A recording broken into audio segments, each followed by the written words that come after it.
spectacular day down here in Denison, and we're going to go fish the Yukon Bean today. And I've had some friends join me from Boss Outdoors in Canberra.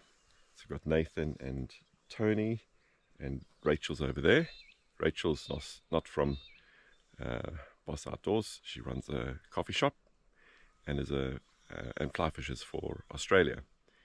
So I'm going to be fishing with some very talented people today.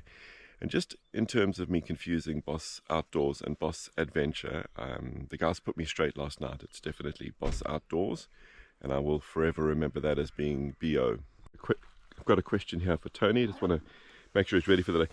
Tony, how are you today? I'm very well, very well. Good morning. Good morning. Did you sleep well? Incredibly well. Now, just in terms of preparation for today, are you well prepared? So do you have your Sims buff? I do. I'm eliminating all the excuses. That's exactly right. Sims buff in place. What about some hatch nippers? Do you need to borrow the spare pair of hatch nippers of mine? Look, I think No. You're eliminating any opportunity No for me excuses. No excuses. Now, got two questions. It's rapid fire. Yes. First of all, did Han Solo shoot first? 100% he did. Yes, he did. That's correct. Poor Guido. Okay, and then they toned it down. I just want to confirm that because I knew you would know.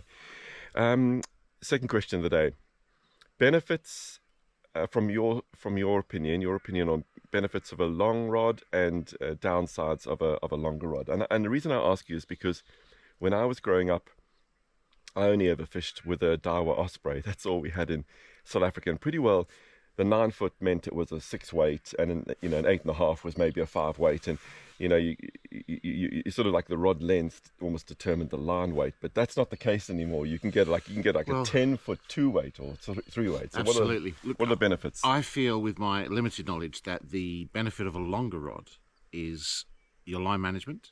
Yes, I agree. Your reach. Yes. The downside, I think, of having that longer rod is when you're using those skinnier waters, it can cause you a few problems. Accuracy. Yes, accuracy is definitely an issue for sure. Yeah. Okay, good. Well, I mentioned those pros and that con yesterday in my one, okay. so we're on the same page. page. Similar page. I like that. Brilliant.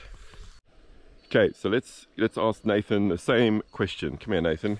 How are you today, by the way? Morning, all You good. sleep well? Yeah, very well, like a log. And in the future, what is it that you need to put very high on your packing list when you travel to a cold, high altitude destination like this? Definitely a sleeping The sleeping bag. bag, yeah. Okay, cool. Well, I'm happy the blankets worked last night. Yeah, so same question. Yep. Not the Star Wars one. I'm not sure that reference is that relevant.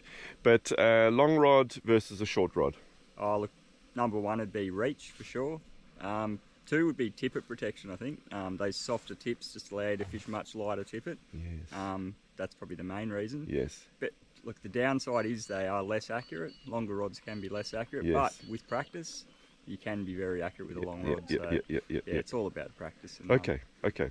Now, one downside I thought of yesterday, and I don't know whether you think this is relevant, but it seems to me as though when I get a tangle with a longer rod, the tangle's a lot worse. But could I just be imagining that? Is that an issue, or do you not think that that's really an issue? Oh, look, I think because they're so soft and springy, they the slightest little tap, the line just can recoil and flip itself around. So you're probably right. But I mean, mine's a 9.5 foot 6 weight, but I still found that I had, in other words, I had a couple of tangles yesterday where I was clipping off the fly, taking off the indie to undo it. Yeah. The other thing too, with a lot of the modern Euro nymphing rods, for example, like a 10 foot 3 weight, it has the tip of a 3 weight, but it's the butt section of a 5 or 6 weight. That's right. So they're kind of a hybrid rod. Which is why they say they're very good for dry fly fishing. That's what I've heard. Exactly. Soft tip for tippet protection, but you've got that power in the butt for fighting the fish. So benefit that I felt, I'm not sure what you think about this, but I did fish my 6 foot split cane rod on a river the one day, and with a line retrieval, as the line's coming back, you're working so quickly to bring the line in because you don't have much leverage. Whereas with the longer rod, I felt as I could be more loose, perhaps, with my line retrieval when I've got the indie coming towards me. Yeah, I think so. Maybe. I think better line management with a longer rod. Yeah. Okay. Good. Thank you. Tony, Yeah. just to confirm, this is the shop that you represent, 100%. Boss Outdoors. Proudly represent. B-O. B-O. Okay, Outdoors. okay, I've got it. So I'm going to introduce you to another member of our fishing team for the day. This is Rebecca. Hello, Do you want to introduce yourself? my name's Rebecca, I'm a fly fisherman locally. Fly fisher. You call yourself a fly fisher man. Either one, I'm really not fussed. Cool, But cool. fly fisher woman sounds fine too. Fly fisher woman. And so I've been fishing since I was 6, and I've never fished with a woman Okay, fly fisher before. So I'm greatly looking That's a- forward to this today. I am. First time for everything. That's it. That's right, that's right. And you've represented Australia. I have recently in Canada, BC. Perfect. Kamloops. And I saw some photographs of those fish. If you could please send me a few photos. I will, of course. I'll include them in the video. Those fish, however, were not caught in the competition.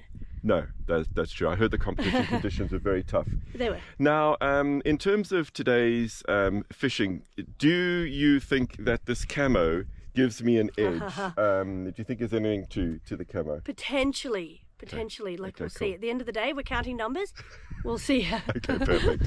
I'm leaving I've got some height on. I'm though. leaving at lunchtime, so I think you're fine. Oh, well, we'll stop recording at lunchtime. Perfect. I'm looking forward to Yes. fishing with you. Yes. Perfect. You too. Right, Dr. Phil, packed up after another very, very successful Yukon Bean. Great. How are you? I'm good. How are you? It's Rebecca. Pause. Oh yeah. It's Rebecca. Cut it. I think we have to include that. Take 2. Yes. Back. Yes. Hey. Oh. So, I fish with a vest. Yes. And I exclusively fish 3X. Any comment on that? Is that okay? It's exceptional. Like that's it. I wouldn't fish any other way. Okay, perfect. Okay, cool. And a dry dropper rig or just an OROS indicator? You happy for me to float that down the river, the What OROS? is that? I don't know if you'll detect the takes with that. Okay, Try let's it. Dry drop is perfect. Perfect. Right, so this is the Yukon Bean below Sawyer's hut. There's Tony rigging up. It's very windy, so we're all fishing slightly heavier rods. But there's downriver. Bit of camping over there. And here's upriver there. This is where I fished in December, and I walked upriver. You know, Tony, you guys, you're a walking advertisement for Sims. Yes. Yes. Sims and Manic Tackle. Manic Tackle. Looking for sponsorship. Somehow, I don't think my video has the viewership No, I'm necessary to get you sponsorship. I'll tag Renee into the next video. Fair enough. Hey, Nathan makes a good gilly, hey? Holding our rods for us.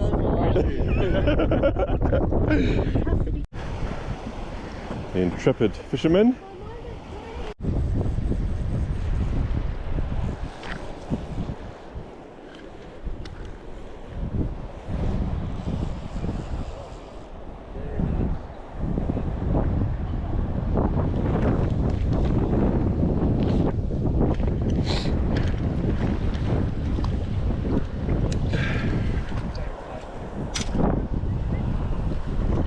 There's no need to measure the fish, but that's not the point.